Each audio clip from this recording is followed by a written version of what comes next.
ईद पर ससुराल की रसोई में सिलेंडर की चोरी। ईद का चांद दिखने में अब बस 8 दिन बचे हैं। अब्दुल साहब का घर सफेदी और सजावट से चमक रहा है।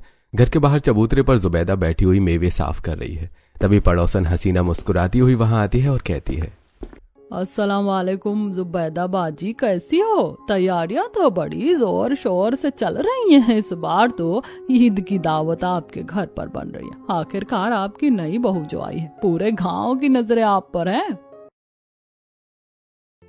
वालेकुम अस्सलाम हसीना बाजी, आओ बैठो। हाँ बिल्कुल, हमने कब मना किया है, हम तो पूरे दिल से दावत देंगे। आखिर हमारे साहिल की शादी के बाद ये पहली ईद है। हमने तो बाकी मोहल्ले वालों को भी कह रखा है और मेरे कुछ खास रिश्तेदार भी शहर से आने वाले। दावत तो जबरदस्त होगी। हाँ वही तो। बिल्कुल हसीना बाजी, सबीना को भी साथ लाना, उसे बिरयानी बहुत पसंद है ना।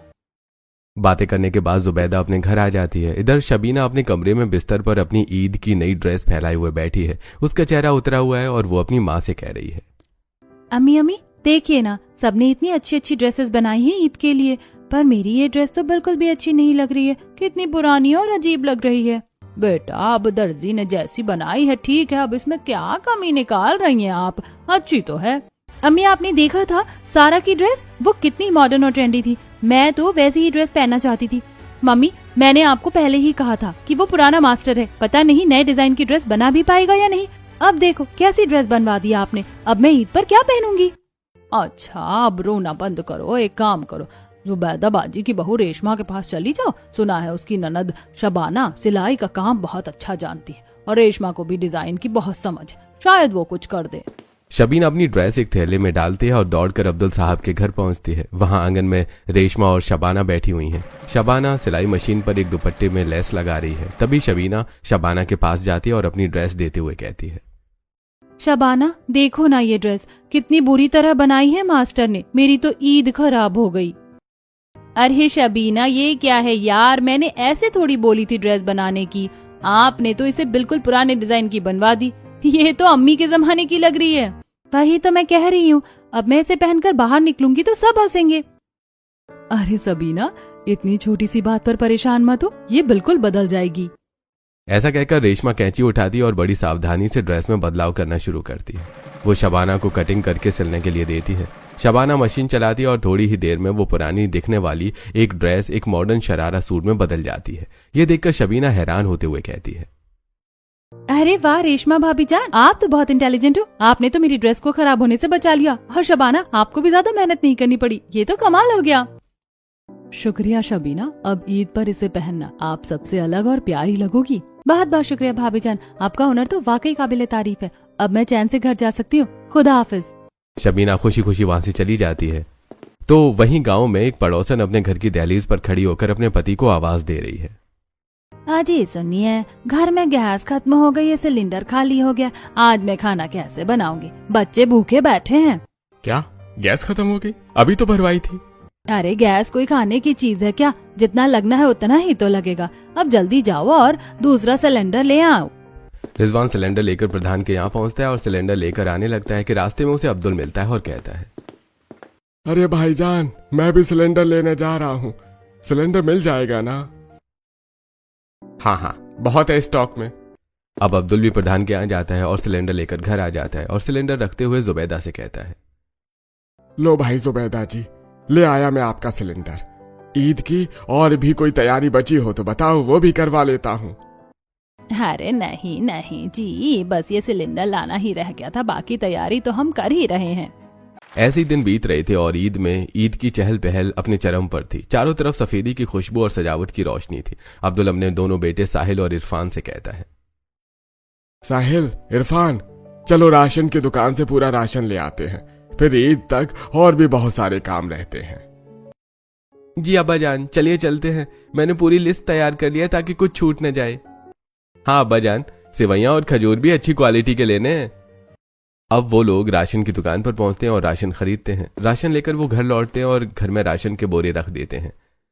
तभी जुबैदा सामान को देखकर कहती है, देखिए अब्दुल जी, हमारी नई बहू रेशमा आई है, इसीलिए तो हम इतनी बड़ी पार्टी दे रहे हैं। मैं चाहती हूँ कि हमारी बहू इस ईद पर सबसे सुंदर और खास दिखनी चाहिए। साहिल आप कल इसे शहर के बाजार ले जाकर अच्छी सी शॉपिंग करा लाना।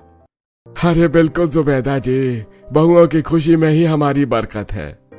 अम्मी जान, अभी तो इन्हें आए हुए 4 दिन नहीं हुए और आप हमें भूल गई। क्या मैं सुंदर नहीं लगना चाहूंगी? सारा लाड प्यार बस छोटी बहू के लिए ही है क्या? अरे नहीं मेरी प्यारी फातिमा, आप तो मेरी पहली बहू हैं। हाँ, आपने ही तो हमें सबसे पहले अम्मी और सास का सुख दिया था। आपके आने से ही तो इस घर में पहली रौनक लगी थी। हाँ, आप भी जाइएगा और अपनी पसंद का सबसे महंगा जोड़ा लेना। हम तो बस आपको तंग कर रहे थे अम्मी जान। हमें पता है आप हम दोनों को अपनी बेटियों की तरह मानती हैं। अगले दिन साहिल, रेशमा, फातिमा और इरफान शहर के बाजार पहुंचते हैं। बाजार में भारी भीड़ है, हर तरफ रंग बिरंगे कपड़े और ग्राहकों का शोर है। ये देखकर साहिल कहता है, कितनी भीड़ है आज बाजार में, ऐसा लग रहा है जैसे पूरी दुनिया आज ही शॉपिंग करने निकली है। साहिल जी देखिए, उस दुकान पर कितनी लंबी लाइन है। हमारा नंबर आने में तो घंटों लग जाएंगे। कोई बात नहीं बाजी, सब्र का फल मीठा होता है। अच्छी चीज के लिए थोड़ा इंतजार तो करना ही पड़ता है। फिर वो एक बड़ी दुकान में जाते हैं। दुकानदार ग्राहकों को हर तरह के कपड़े दिखा रहा होता है। काफी इंतजार के बाद उनका नंबर आता है। तभी रेशमा कहती है, हमें कुछ एलिगेंट शरारा सूट दिखाइए, कुछ ट्रेंडी और नया डिजाइन। वो घंटों तक कपड़े देखते हैं। वो जुबैदा, अब्दुल और शबाना के लिए भी खास तोहफे लेते हैं। इसके बाद वो मैचिंग चूड़ियां, झुमके और मोजरी भी खरीदते हैं। सारी शॉपिंग करके वो भारी भरकम बैग लेकर शाम को घर पहुंचते हैं, जहां जुबैदा कहती है, लाओ भाई दिखाओ क्या क्या लेकर आए। मेरी बहुओं ने क्या पसंद किया। अम्मी जान देखिए, ये आपकी ड्रेस कितना सोबर रंग है, और शबाना ये आपका गरारा कुर्ता। माशाल्लाह, बहुत ही उम्दा पसंद है। सबकी ड्रेसेस लाजवाब है। और अम्मी ये झुमके देखिए, रेशमा ने खास आपके लिए पसंद किए हैं। बेटा ये सब तो हो गया, अब जरा दावत की प्लानिंग कर लो। रेशमा, दावत का सारा इंतजाम आपके हाथ में होगा। मदद तो हम सब करेंगे ही, पर जिम्मेदारी आपकी है। सब यही कह रहे हैं कि उन्हें सिर्फ आपके हाथ का खाना खाना है। जी अम्मी जान, ये मेरे लिए फक्र की बात है। आप फिक्र ना करें, ऐसे खाना बनाऊंगी कि सब उंगलियां चाटते रह जाएंगे। हाँ बेटा, खुदा आपको बहुत कामयाबी दे। सब कुछ बहुत ही अच्छे अंदाज में चल रहा होता है। लेकिन तभी अचानक गैस की किल्लत की खबरें आग की तरह फैलने लगती हैं। अब्दुल खबरें सुनकर परेशान होकर घर आता है और कहता है, अरे साहिल, बुरी खबर है। पूरे इलाके में एलपीजी सिलेंडर की भारी कमी हो गई है। लोग कह रहे हैं कि गैस एजेंसी पर ताला लग गया है। क्या? पर अभी तो सब ठीक था, अचानक ये क्या हुआ? उस दिन एक ही सिलेंडर लाया था मैं, अब लग रहा है और ले आना था। अब तो चारों तरफ हाहाकार मची है। उधर अब्दुल के घर के बाहर लोग इकट्ठा होकर बातें कर रहे थे। अब्दुल और जुबैदा भी बाहर आकर सबकी बातें सुनते हैं। तभी माहिर बोला, अरे भाईजान, कल तक जो सिलेंडर 1000 रुपए का था, आज प्रधान जी कह रहे हैं कि 1200 का मिलेगा। ये तो सरासर जुल्म है। अरे भाईजान, हमारे पास तो गैस का कनेक्शन भी नहीं है। हमें तो ब्लैक में पूरे 2000 का मिल रहा है। बिना गैस के हम ईद पर बिरयानी कैसे पकाएंगे। अब्दुल ये सब सुन सुनकर और भी ज्यादा तनाव में आ जाता है। उनके माथे पर चिंता की लकीरें साफ दिखाई दे रही थी। वो बातें दोनों सुनकर हॉल में आते हैं और सोफे पर बैठते हुए अब्दुल कहता है, सुना आप लोगों ने? अरे हमारे घर तो इतनी बड़ी दावत है और हमें बहुत ज्यादा सिलेंडर की जरूरत पड़ेगी। बाहर तो जैसे सिलेंडरों के दाम आसमान छू रहे हैं। अब्बा जान, फिलहाल हमारी रसोई में जो सिलेंडर लगा है वो भी बस खत्म होने वाला है। खुद हमारे खाने के लिए गैस नहीं बचेगी तो 60-70 मेहमानों के लिए दावत का खाना कैसे बनाएंगे? अरे ये तो बड़ी मुसीबत हो गई। दावत रद्द तो नहीं कर सकते। रुको, मैं अभी निकलता हूँ और जैसे तैसे सिलेंडर लेकर आता हूँ। चाहे जितना भी पैसा लगे मैं इंतजाम करूंगा। अब्बा जान, अगर ठीक से दावत करनी है तो कम से कम 3-4 एक्स्ट्रा सिलेंडर तो चाहिए ही होंगे। ठीक है बहू, मैं अभी प्रधान जी के पास और एजेंसी के चक्कर लगाता हूँ। अब्दुल जेब से पैसे लेकर बाजार की ओर निकलता है। वो कई घंटों तक यहाँ वहां भटकता है। काफी मिन्नतों और दोगुने दाम होने के बाद वो एक टेम्पो में 3-4 सिलेंडर लदवा कर घर लौटता है और उन्हें उतरवा कर घर में रखता है। फिर कहता है, अरे आज तो पसीने छूट गए। बड़ी मुश्किल से ये 4 सिलेंडर मिले हैं। जेब तो बिल्कुल खाली हो गई है, पर ईद की इज्जत का सवाल था। कोई बात नहीं अब्दुल जी, खुदा ने चाहा तो बहुत बरकत होगी। उधर दूसरी तरफ गांव में सिलेंडर की किल्लत की वजह से डर और गुस्सा फैला हुआ था। लोग अपनी ईद की खुशियों को लेकर बहुत ज्यादा चिंतित थे। तभी माहिर अपने दोस्त आमिर से कहता है, अरे यार, हमने तो सारा पैसा कपड़ों और घर की सफेदी में उड़ा दिया। सोचा था ईद अच्छे से मनेगी। अब गैस के लिए 2000 रुपए अलग से कहाँ से लाएं? अरे मैंने तो मेवे और राशन भी उधार में लिया था। अरे मुझे क्या पता था कि गैस सिलेंडर इतना महंगा हो जाएगा। इसी बीच गांव के एक कोने में रहने वाले गरीब करीम के घर से चीखने चिल्लाने की आवाज आती है। करीम सुबह सुबह अपना सिर पकड़कर जमीन पर बैठा होता है और रो रहा होता है। हाय, मैं तो कहीं का नहीं रहा, मैं तो पूरी तरह बर्बाद हो गया। या अल्लाह, या अल्लाह, ये क्या हो गया। करीम के रोने की आवाज सुनकर अब्दुल और गांव के कुछ और लोग दौड़ते हुए वहां आते हैं और अब्दुल कहता है, अरे क्या हुआ करीम भाईजान, सब खैरियत तो है? क्यों सुबह सुबह मातम मना रहे हो? अरे भाईजान, मेरा सिलेंडर चोरी हो गया। कल रात में अपनी पूरी जमा पूंजी लगाकर ब्लैक में एक सिलेंडर लाया था। बच्चों के लिए ईद की सेवइयां बनेगी, और सुबह देखा तो किचन से सिलेंडर गायब है। अब मैं ईद कैसे मनाऊंगा? पर करीम चाचा, हमारे गांव की तारीख में तो कभी ऐसी चोरी नहीं हुई। यहाँ तो लोग दरवाजे खुले छोड़कर सो जाते हैं। अरे मैंने चप्पा चप्पा छान मारा बेटा, पर सिलेंडर का कहीं कोई सुराग नहीं मिला। कोई शातिर चोर रात के अंधेरे में मेरा सहारा छीन ले गया। लोग करीम को दिलासा दे देते हैं, पर कोई उसकी मदद नहीं कर पाता, क्योंकि हर इंसान अपने सिलेंडर को लेकर खौफ में है। अगला दिन आता है और अब्दुल के घर में दावत की तैयारियां शुरू होती हैं। फातिमा बाजी, जरा मेवे को बारीक काट दीजिए, मुझे सेवइयों का गाढ़ा सीरा तैयार करना है। हाँ रेशमा, मैं अभी हाथ बटाती हूँ, आप बड़े पतीले में खीर का दूध चढ़ा दें। तभी अचानक बगल वाली गली से फिर वही शोर सुनाई देता है। सभी लोग अपने अपने घरों से निकलकर वहां पहुंचते हैं। अरे भाईजान, हद हो गई। कल करीम भाईजान का सिलेंडर चोरी हुआ था, आज मेरा भी सिलेंडर गायब हो गया। अरे आखिर इस गांव में ये सिलेंडर चोर कहाँ से आ गया? गांव में अब तक 4-5 घरों में सिलेंडर की चोरी हो चुकी है। अब्दुल भी अपने घर की सुरक्षा को लेकर चौकन्ना हो गया है। वो घर आता है और सभी से कहता है, अरे भाई सुनिए, आप लोग सिलेंडर पर अपनी पैनी नजर रखना। हमारे यहाँ 7 सिलेंडर रखे हैं दावत के लिए। अगर उनमें से एक भी गायब हुआ तो दावत तो मिट्टी में मिल जाएगी। हाँ जी, आप चिंता मत कीजिए, मैंने उन्हें अच्छी तरह रखवा दिया है। समय बीतता है और चांद रात का दिन आता है। अब्दुल के घर में 7 सिलेंडर रसोई के पास वाले छोटे स्टोर रूम में रखे हुए हैं। रात को रेशमा की आंख अचानक किसी आवाज से खुलती है। ये कैसी खुरच खुरच की आवाज है? स्टोर रूम की तरफ कोई है क्या? कुछ सरसराहट तो हो रही है। रेशमा चुपके से उठती है और खिड़की के पास जाती है। उसे रात के अंधेरे में कुछ साए स्टोर के पास नजर आते हैं, पर जैसे वो टॉर्च ढूंढने मुड़ती है वो सारे गायब हो जाते हैं। वो डरकर जाकर वापस सो जाती है। अगली सुबह ईद मुबारक का दिन था। चारों तरफ अजान की आवाजें और खुशियां थी। रेशमा सबसे पहले रसोई की ओर भागती है और स्टोर रूम का दरवाजा खोलती है। जो वो देखती है तो हैरान रह जाती है। मेरे परवरदिगार, ये क्या जुल्म है? यहाँ तो एक भी सिलेंडर नहीं है, 7 के 7 सिलेंडर गायब। अब क्या होगा? दावत कैसे होगी? दूसरी तरफ आज ईद के दिन बाहर आंगन में जुबैदा और अब्दुल मेहमानों के स्वागत की अंतिम तैयारियां कर रहे हैं। वो बहुत खुश और उत्साहित हैं। अरे जुबैदा जी, मैंने बैठक में नए कालीन बिछवा दिए हैं, कुर्सियां भी सलीके से लग गई हैं। बस नमाज के बाद मेहमानों का तांता लग जाएगा। हाँ अब्दुल जी, शबाना भी अपनी ड्रेस पहनकर तैयार हो गई है, फातिमा भी बस आ ही रही होगी, रेशमा तो रसोई में जुटी ही होगी।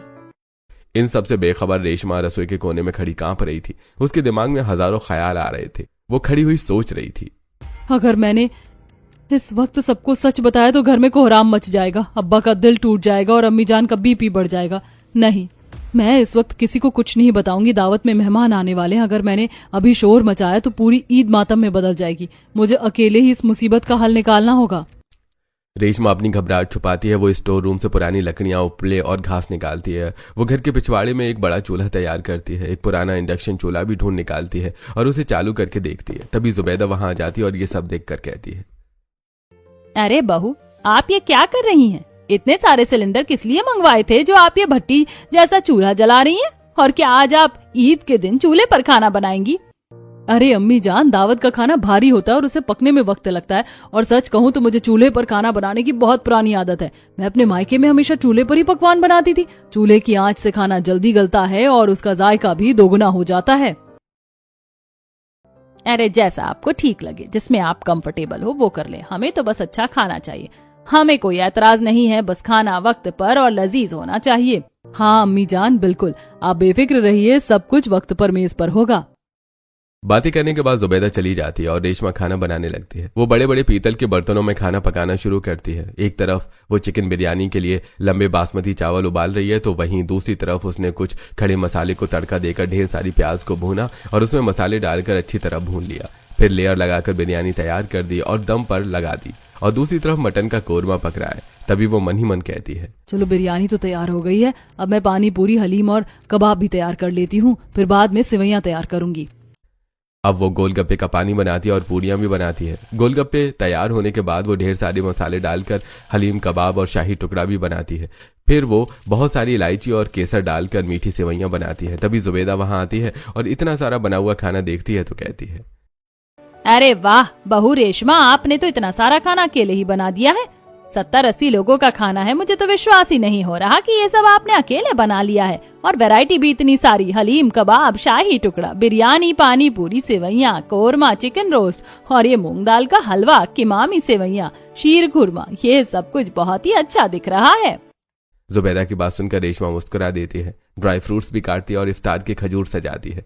थोड़ी देर में नमाज के बाद मेहमान आने शुरू हो जाते हैं। अब्दुल मेहमानों का स्वागत करते हुए कहता है, आइए आइए, अरे ईद मुबारक, बहुत बहुत खुशामदीद, आइए। आइए चाचा जान, तशरीफ रखिए, आइए। मेहमानों की आवाज सुनकर रेशमा ठंडा शरबत और खजूर लाकर सबको देती है। उसके बाद वो पानी पूरी, छोले पूरी, मूंग का दाल का हलवा और रेशमा, आपने इतना सारा खाना अकेले चूल्हे पर बनाया, आप तो बहुत थक गई होंगी ना। कोई बात नहीं बाजी, बस आप दुआ करें कि सबको पसंद आए। अब फातिमा दस्तरखान बिछाती है और सभी को बिठा देती है। फिर दोनों बहू मिलकर सबसे पहले तो हलीम कबाब, चीज खुरमा, शाही टुकड़ा, ये सारी चीजें लगा देती हैं। सभी लोग खाते हैं और बहुत तारीफ करते हैं। तभी अब्दुल कहते हैं, अरे चलिए, मैं आप लोगों के लिए बिरयानी और चिकन कोरमा और रोटियां लगवा देता हूँ, हमारी बहू ने सब कुछ बनाया है। फिर रेशमा बिरयानी, चिकन कोरमा और रोटियां लगा देती है। मेहमान ये सब देखकर बहुत खुश हो जाते हैं और कहते हैं, अरे वाह, क्या बेमिसाल बिरयानी है, और चिकन कोरमा का तो स्वाद ही अलग है। अब्दुल भाईजान, आपके बहू के हाथों में तो बहुत बरकत है। ऐसी बिरयानी मैंने अपनी पूरी उम्र में नहीं खाई।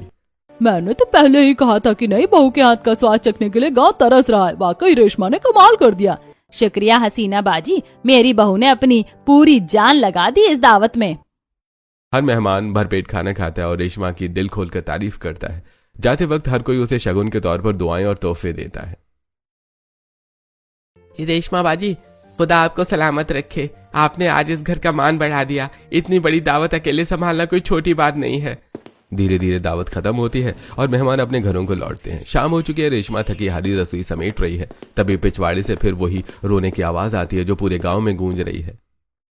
हाय, कोई तो बताओ मेरा क्या कसूर था। मैं इतनी मुश्किल से एक सिलेंडर लाई थी, वो भी कोई जालिम उठा ले गया। मेरी तो ईद ही काली हो गई।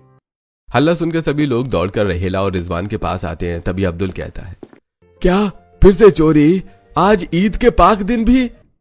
हाँ अब्दुल चाचा, इस गांव पर पता नहीं किसकी नजर लगी। पहले तो यहाँ परिंदा भी पर नहीं मारता था, अब खुलेआम डकैती हो रही है। सिलेंडर पर ऐसी लूट मची है कि गरीबों का जीना मुहाल हो गया है। रेशमा ये सब बहुत ध्यान से सुनती है। तभी वो सड़क की तरफ देखती है। यहाँ एक अजनबी आदमी कंधे पर सिलेंडर रखकर जा रहा होता है। वो आदमी रहेला के घर के पास रुककर कुछ बोलता है। अरे चाची जान, रोने से क्या होगा? सिलेंडर तो प्रधान जी के घर के नीचे जो दुकान है वहाँ धड़ल्ले से मिल रहे हैं। शहर में भले ही किल्लत हो, पर प्रधान जी गांव वालों को 200-200 रुपए की सीधी छूट दे रहे हैं। 200 की छूट? जहाँ पूरी दुनिया गैस के लिए तरस रही है, वहाँ प्रधान जी के पास इतना स्टॉक कहाँ से आ रहा है, और वो भी इतनी भारी छूट के साथ? जरूर कुछ ना कुछ तो काला पीला है। थोड़ी देर बाद सभी घर आ जाते हैं। तब रेशमा सभी लोगों से कहती है, अब्बा जान, अम्मी जान, मुझे आप लोगों को एक बहुत कड़वी सच्चाई बतानी है जो मैंने अब तक छुपा कर रखी थी। हाँ बेटा, बोल, तू तो आज की हीरो है। दावत की सफलता के बाद तो तू जो कहेगी वो मानेंगे। अब्बा जान, सच ये है कि आज ईद की दावत का सारा काम बहुत मुश्किल से हुआ है। आपको पता है, कल रात हमारे घर के भी 7 सिलेंडर चोरी हो गए हैं। क्या? ये आप क्या कह रही है रेशमा? हमारे 7 सिलेंडर गायब? बहू, क्या इसीलिए आपने इतने मेहमानों का खाना चूल्हे पर बनाया और हमें कुछ बताया नहीं? अम्मी अब्बू, अगर मैं उस वक्त आपको बता देती तो आप नमाज भी सुकून से नहीं पढ़ पाते। घर में कोहराम मच जाता और दावत मातम में बदल जाती। पर रेशमा, 7 सिलेंडर चोरी होना मतलब कोई प्रोफेशनल गिरोह काम कर रहा है। हाँ, वही तो मुझे भी खटक रहा है। पूरे गांव में सिर्फ सिलेंडरों की ही चोरी क्यों हो रही है? ये तो वाकई बहुत बड़ी साजिश लग रही है। पर एक बात जो बहुत अजीब है, वो ये कि प्रधान जी के पास सिलेंडरों का भंडार कभी खत्म ही नहीं हो रहा है, जबकि हर जगह हाहाकार मचा है। पर प्रधान जी के पास भरपूर सिलेंडर हैं। हाँ, और वो भी कम दाम पर। ये तो मुमकिन ही नहीं है। जरूर कुछ ना कुछ तो दाल में काला है। हमें इसकी तह तक जाना होगा। अब्दुल के चेहरे पर अब चिंता और क्रोध साफ दिखाई दे रहा है। रेशमा के खुलासे ने पूरे घर के होश उड़ा दिए हैं। थोड़ी देर में गांव के कुछ और पीड़ित लोग भी धीरे धीरे अब्दुल के आंगन में इकट्ठा होने लगते हैं। सबका एक ही रोना है, महंगाई में खरीदा गया सिलेंडर रात के अंधेरे में गायब हो गया। तभी अब्दुल सभी से कहता है, भाइयों, जब गांव पर कोई मुसीबत आती है तो प्रधान ही सबसे पहले मदद का हाथ बढ़ाता है, और यहाँ मामला कुछ उल्टा लग रहा है। चलिए हम सब अभी इसी वक्त प्रधान जी के घर चलते हैं। हमें जवाब चाहिए कि उनके पास इतने सिलेंडर का स्टॉक आखिर कहां से आ रहा है। हाँ अब्दुल भाईजान, आप आगे बढ़िए, हम सब आपके पीछे हैं। यह हमारे बच्चों के मुंह का निवाला छीनने वाली बात है। गांव के सभी लोग इकट्ठा होकर प्रधान जी के बड़े से मकान की ओर बढ़ते हैं। प्रधान जी के घर के नीचे उनके राशन की बड़ी दुकान है। वहां पहुंचकर सभी वहां का नजारा देखकर हैरान रह जाते हैं। प्रधान जी वहां ऐसे व्यस्त होने का नाटक कर रहे हैं जैसे उनसे बड़ा समाज सेवक कोई और नहीं है। अरे ओ छोटू, चावल का कट्टा यहाँ से हटाकर अंदर रख, और वो चीनी की बोरियां संभाल। जल्दी कर, शहर से और लोग आने वाले हैं। तभी प्रधान जी गांव वालों को देखकर थोड़ा कपकपाते हैं और फिर तुरंत मुस्कुराते हुए कहते हैं, अरे अरे, आइए अब्दुल साहब, ईद मुबारक हो। आज पूरा गांव एक साथ मेरे गरीब खाने पर कैसे? गांव वाले देखते हैं कि प्रधान जी के कर्मचारी बड़े उत्साह से राशन और सिलेंडर इधर उधर कर रहे हैं। दूसरे गांव के भी लोग वहां कतार में खड़े हैं क्योंकि वहां सिलेंडर सस्ते मिल रहे हैं। अब्दुल प्रधान से कहता है, प्रधान जी, हम लोग तो यहाँ आपसे कुछ जरूरी बात करने आए हैं। जरा आप अपना समय निकालकर हम लोगों की बात सुन लीजिए। अरे हाँ अब्दुल भाई, बोलिए। आज ईद के दिन कैसे तकलीफ की? क्या दावत में कुछ कम पड़ गया? प्रधान जी, गांव में पिछले 5-6 दिनों से एक अजीब तमाशा चल रहा है।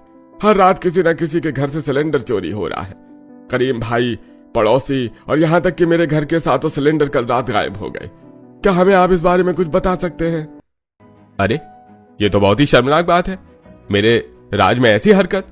जो भी चोर होगा वो पाताल से भी ढूंढ निकाला जाएगा। मैं खुद पुलिस से बात करूंगा, आप लोग फिक्र मत कीजिए। प्रधान अभी जिंदा है।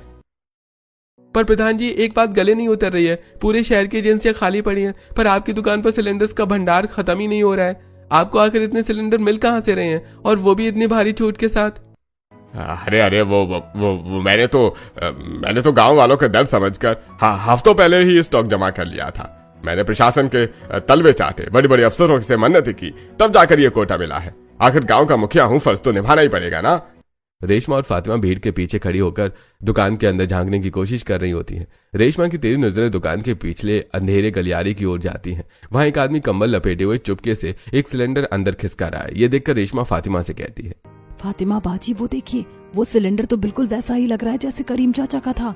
हाँ रेशमा, आप सही कहती हो। यहाँ तो दाल में काला नहीं, पूरी दाल ही काली लगती है। फातिमा धीरे से ये सारी बातें साहिल और इरफान को भी बता देती हैं। सारी बातें सुनकर रेशमा का इशारा पाते ही साहिल और इरफान चुपके से दुकान के पिछले दरवाजे की ओर जाते हैं। इधर प्रधान जी अपनी बड़ी बड़ी बातों से गांव वालों को बहलाने में लगे हैं। वो कह रहे हैं, देखिए भाईजान, मेरी नियत साफ है। मैं तो बस आप सबकी खिदमत करना चाहता हूँ। तभी अचानक साहिल एक आदमी की कॉलर पकड़कर उसे खींचते हुए बाहर लाता है। उस आदमी ने अपना चेहरा काले कपड़े से ढका हुआ है। ये लीजिए प्रधान जी, मिल गया आपका समाज सेवा का राज। साहिल झटके से उस आदमी का नकाब हटाता है। वो कोई और नहीं बल्कि प्रधान जी का सबसे वफादार नौकर था। उसके हाथ में जो सिलेंडर है उस पर पीले रंग का एक खास निशान बना है। अरे ये तो मेरा ही सिलेंडर है, देखो इस पर यह पीला निशान मैंने खुद लगाया था ताकि पहचान सकूं। और वो अंदर देखो, वो जो लाल वाला सिलेंडर है उस पर मेरी चूड़ियों का स्क्रैच लगा है। प्रधान जी, आप ही हमारे घर में सेंध लगा रहे थे। अरे नहीं भाईजान, मेरी बात तो सुनिए। ये सब गलत फहमी है। ये नौकर शायद अपनी मर्जी से। अब झूठ मत बोलिए प्रधान जी, रक्षक ही भक्षक बन गया। आप रात को अपने मुर्गों से हमारे सिलेंडर चोरी करवाते थे और दिन में हमें ही छूट का लालच देकर हमारा ही माल बेच रहे थे। ये कैसी प्रधानगी है? आपने ईद जैसे पाक मौके पर गरीबों की खुशियों का सौदा किया। धिक्कार है आप पर और आपकी इस राजनीति पर। तभी रेशमा भीड़ को चीरती हुई आगे आती है और प्रधान जी की आंखों में आंखें डालकर बोलती है, प्रधान जी, गांव का प्रधान बाप जैसा होता है, पर आपने तो अपने ही बच्चों की थाली से निवाला छीन लिया। अगर आज पकड़े ना जाते तो ना जाने कितने और घरों के चूल्हे ठंडे कर देते आप। भाइयों बहनों, मुझे माफ कर दो, मुझसे बहुत बड़ी गलती हो गई। बाजार में सिलेंडर की कीमत और ब्लैक का पैसा देखकर मेरे मन में लालच आ गया था। मुझे लगा किसी को पता नहीं चलेगा। मेरी इज्जत बख्श दो। अरे इज्जत? कैसी इज्जत? साहिल बेटा, पुलिस को फोन लगाओ, इन्हें जेल की हवा खिलानी पड़ेगी। अरे नहीं भाईजान, पुलिस मत बुलाओ। मैं बर्बाद हो जाऊंगा, मेरी पूरी इज्जत मिट्टी में मिल जाएगी। देखिए, अगली बार मुझे कोई वोट नहीं देगा। मैं वादा करता हूँ, मैं सबके सिलेंडर और पैसे अभी के अभी वापस करूंगा। प्रधान जी, अब चुनाव की फिक्र तो छोड़ ही दीजिए। अब तो गांव का हर बच्चा जानता है कि आपका असली स्टॉक कहाँ से आता है। अब आप प्रधान नहीं, सिलेंडर चोर के नाम से जाने जाएंगे। प्रधान जी, हम आपको पुलिस को नहीं सौंपेंगे, पर हमारी कुछ शर्तें हैं। जिन जिन के सिलेंडर आपने चोरी किए हैं उन्हें आप न सिर्फ उनका सिलेंडर लौटाएंगे बल्कि हर्जाने के तौर पर एक एक नया सिलेंडर और मुफ्त देंगे, और पूरे गांव को अगले 1 महीने तक आधा राशन मुफ्त मिलेगा। बोलिए, मंजूर है? हाँ हाँ बिल्कुल मंजूर है, जो आप कहें, बस ये बात गांव से बाहर न जाए। मैं अभी आपके सबके सिलेंडर भिजवाता हूँ। गांव वाले अपनी अपनी पहचान के सिलेंडर उठाकर खुशी खुशी घर लौटने लगते हैं। इधर रास्ते में करीम अब्दुल का शुक्रिया अदा करते हुए कहता है, शुक्रिया अब्दुल भाईजान, और सबसे ज्यादा शुक्रिया तो रेशमा बहन का, जिसकी पारखी नजर ने इस पाप का अंत कर दिया। इस तरह सभी लोगों को उनके अपने सिलेंडर वापस मिल जाते हैं और सभी अपने घर लौट जाते हैं और खुशी खुशी अपनी ईद सेलिब्रेट करते हैं। अब सबके चेहरे पर खुशी साफ दिखाई दे रही थी।